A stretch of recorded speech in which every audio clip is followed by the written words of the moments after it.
Jennifer, I'd like to start with you because Democrats are pointing to these texts and saying that an offer of a formal visit to the White House by Volker is your so-called back channel quid pro quo. Mr. Volker texted that he'd heard from the White House that Mr. Zelensky would be offered a formal visit to Washington, and I'm quoting now, assuming that President Xi convinces Trump he will investigate or get to the bottom of what happened in 2016. So Democrats are saying, there you have it. That's at least a part of a quid pro quo. Do you agree? Do these texts change anything for you? Do you feel that they put the president in any kind of legal jeopardy? I actually don't. In fact, it was funny because I thought the text messages showed really the opposite. Look, the whole reason that this has become such a big deal is because the laws haven't been, the actual laws haven't been explained to the people, to us, to we the people, and that's what's most important. This is an impeachment inquiry into high crimes, misdemeanors, bribery, or treason, and that means bribery that is harmful to the United States, not the general course of business in working with foreign leaders. So in regards to the text messages, what was the first thing we heard about this inquiry from the Democrats, or the impeachment claims, was that it was talking about Joe Biden and Trump was trying to get dirt on a political opponent. But the text messages do not once mention Joe Biden. In fact, they mention ongoing investigations, which is absolutely not only the legal duty, but the right of the president, who swore an oath to faithfully execute the laws of the United States to make sure our Constitution is being upheld. So if there was election interference, if there was wrongdoing or corruption that led to a $35 million Mueller special counsel, which essentially showed that there was nothing, then it's absolutely justified that there are ongoing investigations. And if other countries such as Ukraine know something, then that's important. And that's the job of the president to find out, to make sure that our laws are protected and upheld, even if that it pertains to 2016. So the text messages show that there were ongoing investigations about interference in the elections, and that's what this was referring to. It had no mention of Joe Biden, no mention of anything having to do with 2020. So it's just another claim by the Democrats that they're trying to continue to pursue this false narrative, even though it's now been proven that there was no quid pro quo in the military assistance. Scott, in general, let's put President Trump aside here. Do you have a problem with the President of the United States asking the leader of a foreign country for his help in a corruption investigation? That's not what he asked for. But I'm asking a question. Would you have a problem? He said to dig up dirt on Joe Biden. He just said it today about China. We didn't hear that in these text messages, and it wasn't in the transcript of the call as well. In general, do you have a problem with the President of the United States saying to the leader of a foreign country,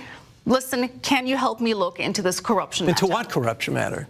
There is no corruption matter. The Joe Biden thing is a non-story. There is no evidence there. The question, though. Well, I don't know what your question. The point is... The question is, do you have a problem with the president asking help from a foreign leader to look into a corruption investigation? It depends on what there was the 2016 vote. Yes. And there's also the Biden matter. So you have absolutely. I absolutely do, because this is... Yes. Any foreign leader. No, specifically here, the founding fathers had an issue with having foreign countries interfere with our elections. What Trump was asking in all these evidence we have is that, could you do us a favor?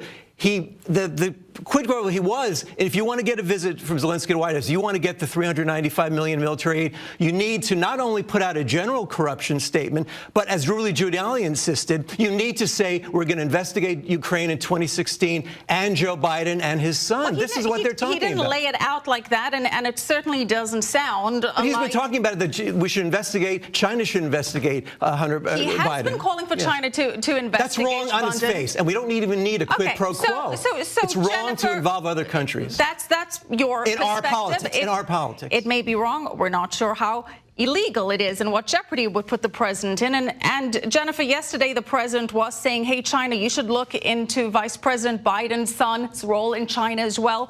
By the president doing this, did he help his cause? Did he just normalize this as a phenomenon that was in his right as a president to do? Or do you think he's bolstered the case for the Democrats? I think he knew what he was doing. He knew absolutely that those words were going to be turned against him. So there's some reason for this. I had a couple thoughts on this when I first heard the statement regarding China. One, I was reminded of Hillary Clinton's statement asking China to look into Trump's tax returns and do those on MSNBC, which she did just a few years ago. So obviously there was no problem at that time for somebody to ask China to look into something on national television.